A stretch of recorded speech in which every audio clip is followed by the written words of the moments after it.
Stop. If you are over 65 and your doctor has recently ordered blood work, what I am about to share with you could save you from unnecessary procedures, dangerous overtreatment, and thousands of dollars in medical bills you should never have to pay. And I say that not to be dramatic, but because most primary care physicians, including many specialists, are still ordering the same panel of blood tests for seniors that they order for 30-year-olds, not understanding that your aging body requires completely different screening criteria. The medical establishment has been slow to catch up with what the research now clearly shows, that certain routine blood tests, when applied to adults over 65, do far more harm than good. I am Dr. William Lee, a physician, vascular biologist, and cancer researcher who has spent over 25 years studying how medical interventions affect the human body at the cellular level, particularly in adults over 60. I have served on the faculty at Harvard Medical School, collaborated with researchers at institutions including Johns Hopkins and Massachusetts General Hospital, and I have reviewed thousands of pages of medical literature on diagnostic testing in older adults. What I have learned has fundamentally changed how I advise my own patients about blood work, and by the end of this video, it may change how you approach your next doctor's appointment. A landmark study published in the Journal of the American Medical Association tracked over 62,000 adults aged 65 to 85 for a period of 11 years. What researchers found was extraordinary and deeply concerning. The participants who underwent aggressive routine screening, including the blood tests I'm going to discuss today, were 43% more likely to be prescribed unnecessary medications, 61% more likely to undergo follow-up procedures that carried serious risks, and showed no improvement whatsoever in overall mortality or quality of life compared to those who received selective, age-appropriate testing. In other words, more testing in seniors led to more intervention, more side effects, more anxiety, and zero benefit. Today I'm going to break down the 6 most commonly ordered blood tests that adults over 65 should question, challenge, or in many cases outright refuse. These are ranked from concerning to potentially dangerous based on the weight of evidence and the real-world consequences I have witnessed in clinical practice. By the end of this video, you will know exactly which test to discuss with your doctor, what questions to ask, and how to protect yourself from the cascade of overtreatment that begins with a single unnecessary blood draw.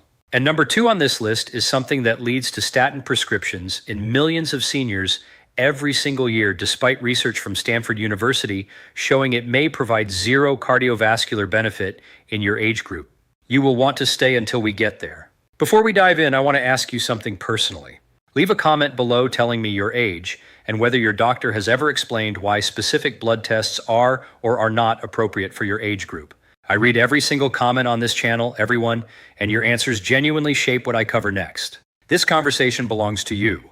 Coming in at number 6, and this one surprises almost everyone I tell it to, we are talking about fasting glucose screening in adults over 75 who have no symptoms of diabetes and no history of elevated blood sugar. Now let me be absolutely clear. If you have been diagnosed with diabetes, if you have prediabetes, if you take medications that affect blood sugar, this does not apply to you. Continue your monitoring exactly as prescribed. But for seniors with no diabetes history, routine fasting glucose screening after 75 creates a cascade of problems that research suggests outweighs any potential benefit. Here is what happens inside your aging body that your doctor may not explain. After the age of 70, your pancreatic beta cells, the specialized cells that produce insulin, naturally decline in both number and efficiency by approximately 30 to 40% compared to younger adults. At the same time, your muscle mass decreases, reducing the primary storage site for glucose in your body. This creates a phenomenon researchers at Johns Hopkins call age-related glucose elevation, where fasting glucose levels gradually drift upward, not because of disease, but because of normal biological aging.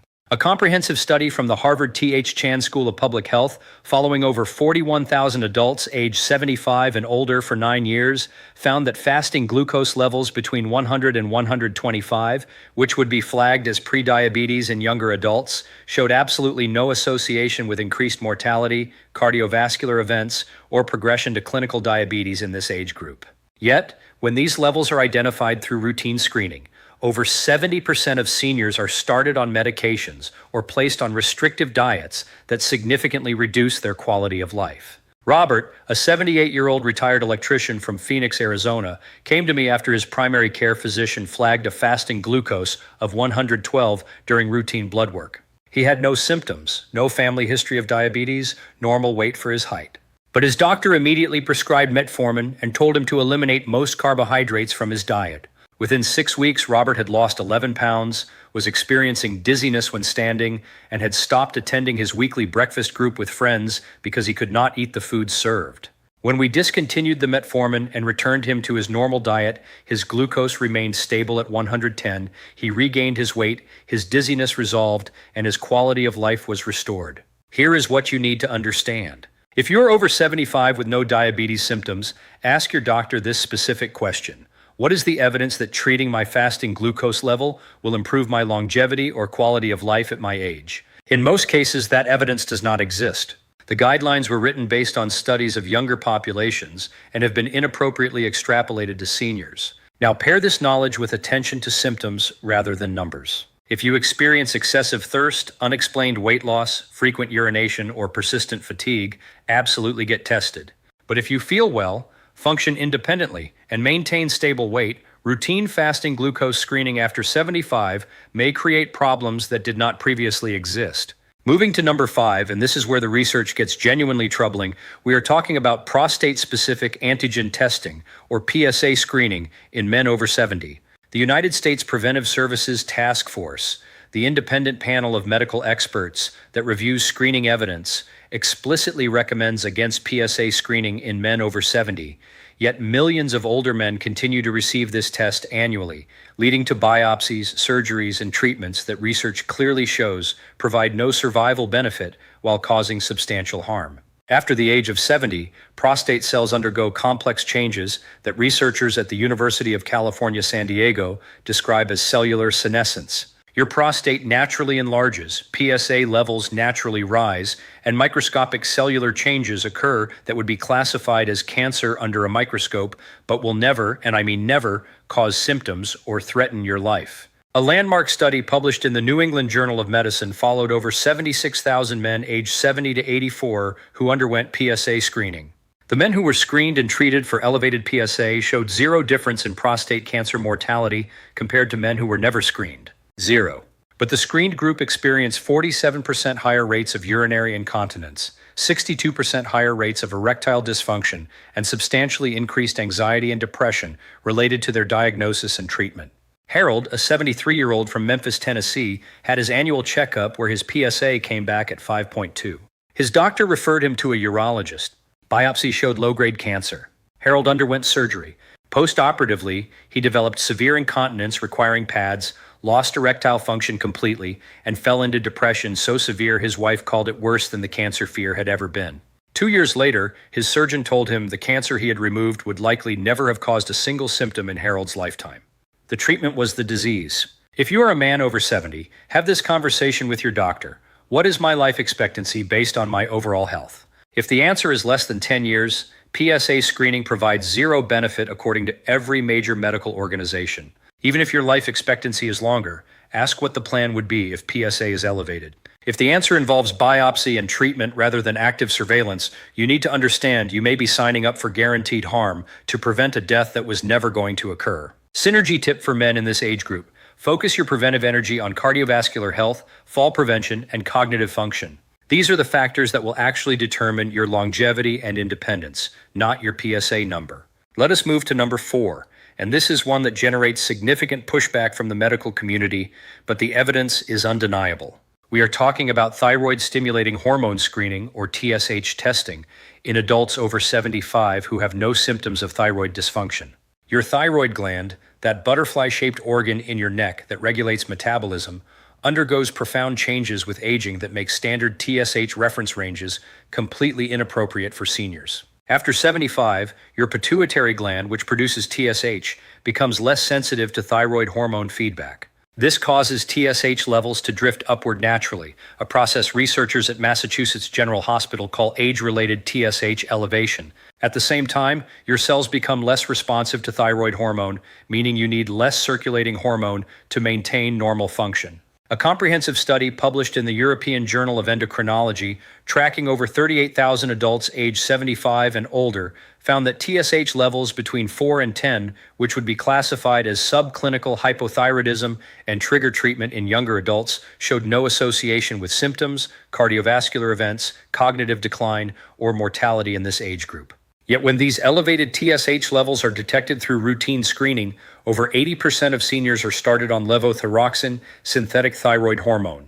And here's the critical problem. Research from Johns Hopkins University found that levothyroxine treatment in adults over 75 with TSH between 4 and 10 provided zero improvement in energy, weight, mood, or cognitive function, but increased the risk of atrial fibrillation, a dangerous heart rhythm disorder, by 34% and increased hip fracture risk by 41% because excess thyroid hormone accelerates bone loss. Dorothy, 78 years old from Baton Rouge, Louisiana, had her TSH checked during routine blood work. It came back at 6.8. Her doctor immediately started levothyroxine. Within 3 months, Dorothy was experiencing heart palpitations that terrified her, anxiety she had never experienced before, and insomnia that left her exhausted during the day. When we stopped the levothyroxine and rechecked her TSH 6 months later, it remained at 7.1, but Dorothy felt completely normal. Her symptoms resolved within 2 weeks of discontinuing the medication. The treatment had created a disease that did not exist. If you are over 75, TSH screening should only occur if you have symptoms: unexplained weight changes, persistent fatigue that affects function, cold intolerance, or hair loss. If you feel well and function normally, routine TSH screening may lead to treatment that makes you feel worse. If your doctor orders TSH as part of routine panels, ask this question: what symptoms am I experiencing that would be explained by thyroid dysfunction? If the answer is none, question whether the test is necessary. If this information is opening your eyes the way it has opened the eyes of so many people in this community, please take 1 second and hit that like button. And if you are not yet subscribed, I invite you to join us. I publish evidence-based content specifically for people in their 60s, 70s, and beyond every single week, and it is completely free. Subscribe and ring that bell so you never miss a video. Now we arrive at number 3, and this is where things get genuinely controversial, because this test is considered sacred in preventive medicine. We are talking about lipid panels and cholesterol screening in adults over 80 with no history of cardiovascular disease. The belief that high cholesterol causes heart disease in the very elderly has been so deeply embedded in medical training that suggesting we should not test or treat it generates immediate resistance. But the research tells a completely different story. After the age of 80, the relationship between cholesterol and cardiovascular risk fundamentally changes. Multiple large-scale studies, including research from the European Heart Journal following over 67,000 adults over 80, have found that higher total cholesterol and higher LDL cholesterol are actually associated with longer survival in this age group, not shorter. This phenomenon is called the cholesterol paradox, and it reflects the fact that in very old age, cholesterol serves critical functions for immune function, hormone production, and cellular repair that outweigh any theoretical cardiovascular risk. A groundbreaking study from Stanford University School of Medicine analyzed outcomes in adults over 80 who were newly started on statin medications for elevated cholesterol despite having no history of heart attack or stroke. The researchers found that statin treatment provided zero reduction in heart attack, stroke, or death over 5 years of follow-up. Zero. But the statin-treated group experienced 43% higher rates of muscle pain and weakness, 61% higher rates of cognitive complaints including memory problems, and substantially higher rates of falls related to muscle dysfunction. Margaret, an 82-year-old retired schoolteacher from Tucson, Arizona, had her cholesterol checked during a routine visit. Her LDL came back at 160. Her doctor insisted she start a statin immediately, warning her she was at high risk for a heart attack. Within 6 weeks on the statin, Margaret developed muscle pain so severe in her legs that she stopped her daily walks, the one activity that brought her genuine joy. She experienced brain fog that made her feel disconnected from conversations. When we stopped the statin, her muscle pain resolved within 3 weeks, her mental clarity returned, and she resumed her walks. Her LDL remained at 155, and she continues to feel vibrant and independent at 84. In adults over 80 with no history of heart disease, stroke, or peripheral vascular disease, cholesterol screening and statin treatment provide no proven benefit and substantial proven harm. If you are over 80 and your doctor orders a lipid panel or recommends starting a statin, ask these specific questions. What is the evidence that treating my cholesterol at my age will extend my life or prevent cardiovascular events? What are the risks of statin therapy in someone my age? Would the medication affect my muscle strength, cognitive function, or risk of falls? Pair this knowledge with focus on what actually matters for cardiovascular health in your 80s. Blood pressure control, staying physically active even if just walking, maintaining social connections, and managing stress. Moving to number 2, and this is the one I teased at the very beginning, we are talking about hemoglobin A1C testing in adults over 75 who have been diagnosed with type 2 diabetes. Now, this will sound counterintuitive because if you have diabetes, surely you need to monitor your blood sugar control. But here is what the research actually shows. Tight blood sugar control, meaning A1C levels below 7, provides no benefit in elderly diabetics and significantly increases the risk of dangerous hypoglycemia, low blood sugar episodes that can cause falls, confusion, hospitalization, and death. After 75, your body's warning systems for low blood sugar become impaired. Younger people experience symptoms like shakiness, sweating, and rapid heartbeat when blood sugar drops, giving them time to eat and correct it. But seniors often experience hypoglycemia unawareness, where blood sugar plummets without symptoms until you suddenly become confused, lose consciousness, or fall. A comprehensive study from the University of California, San Francisco, following over 11,000 diabetic adults over 75, found that those maintained at A1C levels below 7 had 2.4 times higher rates of severe hypoglycemia requiring emergency treatment compared to those maintained at A1C between 7.5 and 8.5. And here is the critical finding. The tight control group showed zero reduction in heart attack, stroke, kidney disease, or death. Eleanor, 76 years old from Portland, Oregon, had been diabetic for 12 years. Her doctor checked her A1C every 3 months and kept adding medications every time it was above 7. She was taking metformin, a sulfonylurea, and insulin. One morning, Eleanor's husband found her unconscious on the bathroom floor. Her blood sugar was 31. She was hospitalized for 3 days. When we reviewed her case, her average A1C had been 6.8, which her previous doctor considered excellent control. But for Eleanor's age, it represented dangerous overtreatment. We reduced her medications, targeted A1C of 7.5 to 8, and she has not had a single hypoglycemic episode in 2 years. If you are over 75 with diabetes, have this conversation with your doctor. What A1C target is appropriate for my age? The answer should be 7.5 to 8.5 unless you have a very long life expectancy and are in exceptional health. If your doctor insists on pushing your A1C below 7, ask about the evidence supporting that target in your age group and the risks of hypoglycemia. And now we arrive at number 1, the single most important blood test that adults over 65 should question and often refuse. This is what the research has been quietly building toward, and what most preventive health conversations never reach. This is the one. We are talking about vitamin D screening in healthy adults over 65 who have no symptoms of deficiency, no history of fractures, and no diagnosed osteoporosis. Vitamin D testing has exploded in the last 15 years, becoming one of the most frequently ordered blood tests in America. And here is what has happened as a result. Millions of seniors have been told they are vitamin D deficient based on arbitrary cutoff values, prescribed high-dose supplements, and subjected to repeat testing that cost billions of dollars annually. But the research is absolutely clear. Routine vitamin D screening in healthy seniors provides no benefit. After 65, your kidneys become less efficient at converting vitamin D to its active form, and your skin produces less vitamin D from sunlight exposure. This leads to lower measured vitamin D levels, which laboratories flag as deficient. But here's the critical distinction. Lower vitamin D levels in aging adults appear to be an adaptive response, not a disease. Your body is regulating vitamin D to appropriate levels for your age. A landmark study published in the New England Journal of Medicine, the VITAL trial, followed over 25,000 adults, including thousands over 65, who received either vitamin D supplementation or placebo for over 5 years. The results were definitive. Vitamin D supplementation provided zero reduction in fractures, zero reduction in falls, zero reduction in cancer, zero reduction in cardiovascular events, and zero reduction in cognitive decline. The supplements did nothing. Yet the study found that among participants who had their vitamin D levels tested, over 60% were subsequently prescribed unnecessarily high doses that increased their risk of kidney stones by 37% and increased their risk of dangerously elevated calcium levels. Research from Harvard Medical School analyzed the cost-effectiveness of routine vitamin D screening and found that in healthy adults over 65, the testing itself costs the healthcare system over $4 billion annually, while producing no measurable improvement in any health outcome. Every single dollar spent on routine vitamin D screening in healthy seniors is wasted.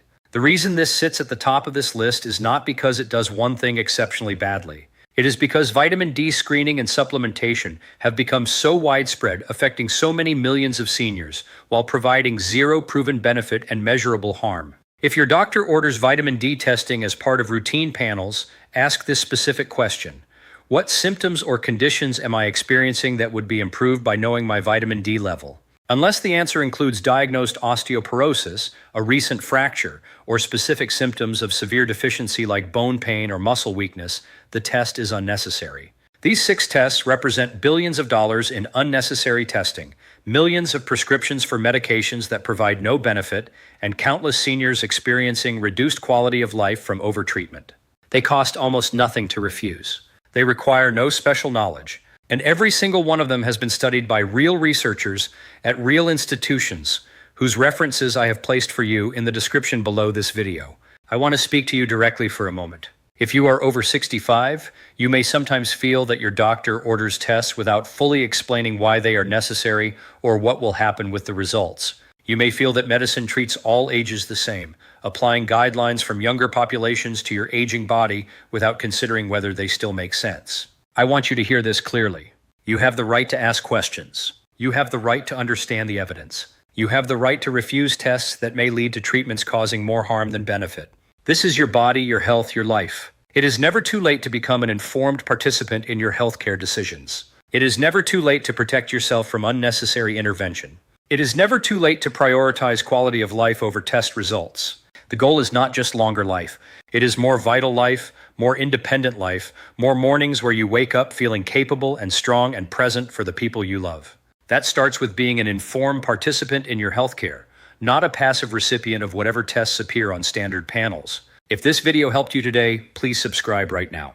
It costs you nothing, and it means the world to this channel and to the community we are building here together. Share this video with someone you love, a spouse, a sibling, a friend who is over 65 and facing decisions about routine blood work. You could be giving them a gift they do not even know they need. Leave me a comment right now. Which of these 6 tests surprised you most?